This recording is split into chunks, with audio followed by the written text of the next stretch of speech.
The Divided Street, a snapshot of modern American life, late 2025. 1. The neighborhood. The sun rose slowly over Phoenix, washing the narrow stretch of Jefferson Street in a familiar gold haze. Heat shimmered above the asphalt even before 9 a.m., blurring the edges of the houses that lined the road like mismatched teeth.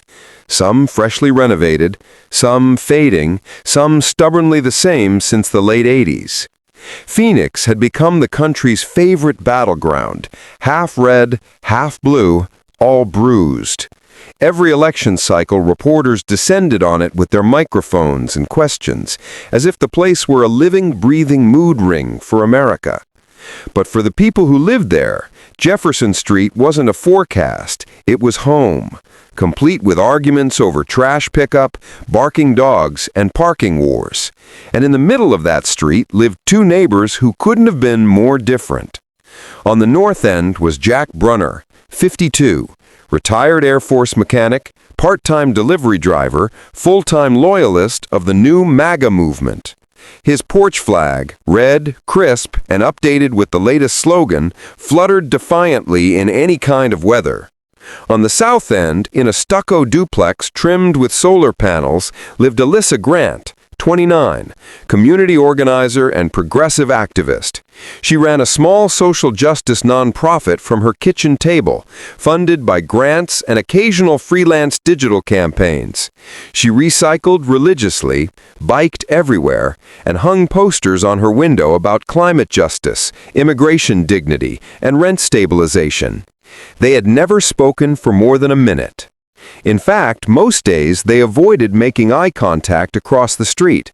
Even though they walked the same sidewalks, bought groceries from the same store, and complained about the same rising electricity bills. But late 2025 had a way of tightening everything: the economy, tempers, and the distance between two people who wished they didn't live so close. 2. A country on edge. The past month had been chaos. A surprising Supreme Court ruling, one that effectively gave states the authority to enforce their own immigration restrictions, had fractured the political conversation overnight. Arizona, divided as it was, had pushed through a controversial enforcement bill within days. Protests erupted downtown. Police presence doubled. Cable news went feral.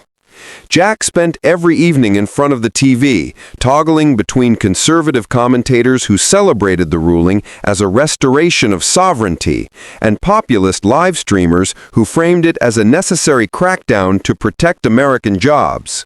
Alyssa, meanwhile, lived in a hurricane of group chats, donation links, emergency volunteer meetings, and social media campaigns with names like #WeKeepUsSafe and #HumanityAcrossBorders.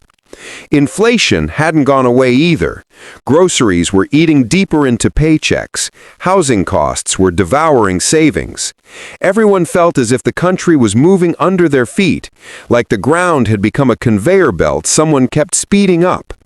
But on Jefferson Street, the most visible signs of tension were smaller: increased ring camera alerts, arguments in the neighborhood Facebook group, passive-aggressive lawn signs, and a general sense that everyone was waiting, though nobody knew for what.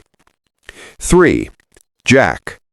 Jack Brunner didn't think of himself as angry. He said, just realistic.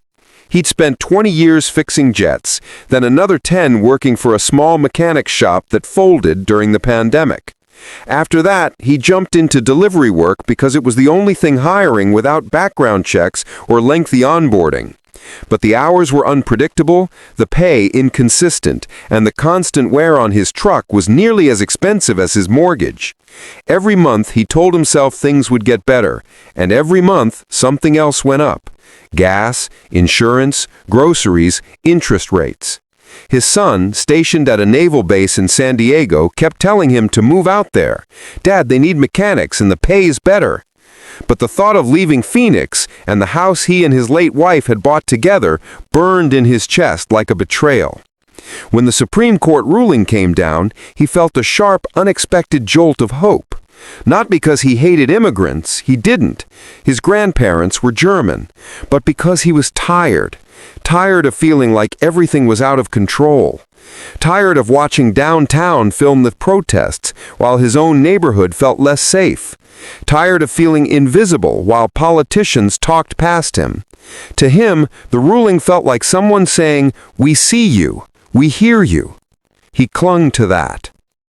4. Alyssa. Alyssa Grant had always believed people were basically good, but lately her belief felt naive, like one of the motivational stickers on her laptop, chipped at the edges. She moved to Phoenix 6 years ago, drawn by the vibrant activist scene and the promise of affordable housing, but rent had skyrocketed since then. Last year alone, her landlord raised it twice. The groceries she bought, mostly vegetables, oat milk, tofu, pantry staples, now cost as much as her car payment from college. Her nonprofit work, steady but modest, felt increasingly irrelevant next to the tidal wave of needs around her.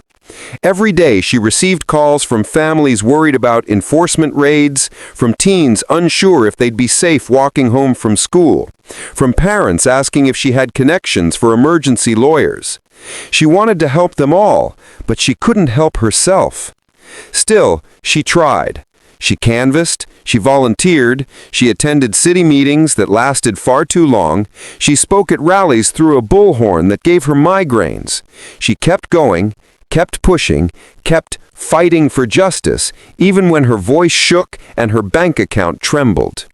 But late at night, lying in bed with her fan rattling overhead, she found herself staring into the dark and wondering, is anyone actually listening? Is this country still fixable? Or are we all just shouting across a widening canyon? 5. The coffee shop. The morning of the encounter began innocently enough. Saturday, 10:32 a.m. at Saguaro Bean, the only coffee shop within walking distance and the unofficial living room of Jefferson Street. The place buzzed like a beehive. College kids hunched over laptops, retirees read the paper, a middle-aged couple argued in hushed tones over unpaid credit card bills. Alyssa was already inside, laptop open, phone buzzing nonstop. She was helping coordinate volunteers for a community forum about the immigration law, scheduled for that evening. She hadn't eaten yet. Her stomach growled angrily beneath her "Protect People, Not Borders" t-shirt. She was so absorbed in her work that she didn't notice Jack walking in. He came in looking exhausted. He'd worked a late shift delivering packages and barely slept.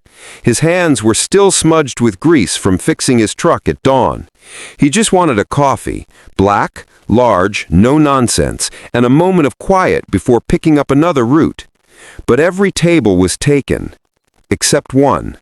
The small, circular table where Alyssa sat was half covered with flyers, stickers, and donation envelopes, but technically, one seat was free.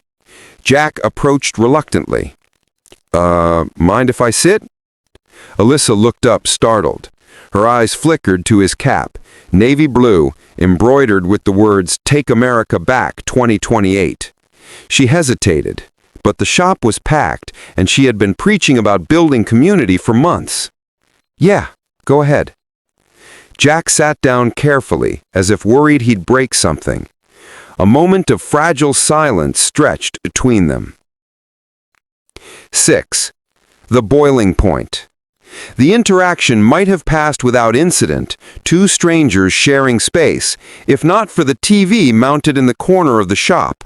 It was usually tuned to a loop of scenic landscapes or old sitcom reruns, but today someone had switched it to a live news channel, and right as Jack sat down, the anchor announced, "Breaking! Overnight enforcement by state police sparks heated protests downtown. Multiple arrests reported. Questions grow over the new immigration law's implementation."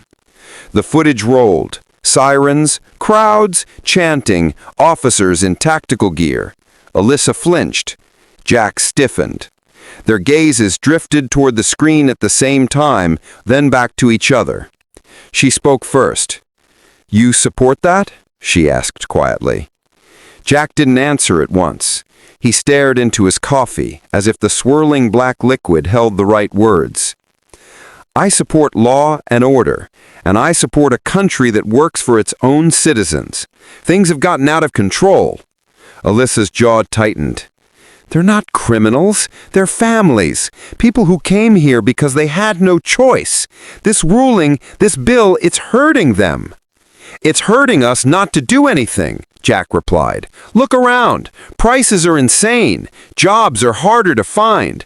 My nephew couldn't get hired anyplace last year. And the crime. Don't tell me you don't see it. Alyssa opened her mouth to counter, but stopped. She had promised herself not to get into shouting matches with strangers. This wasn't Twitter. This was real life. She took a slow breath instead. This isn't about crime, it's about fear. Everyone's scared, but turning on people who are struggling doesn't make us safer. Jack looked at her, really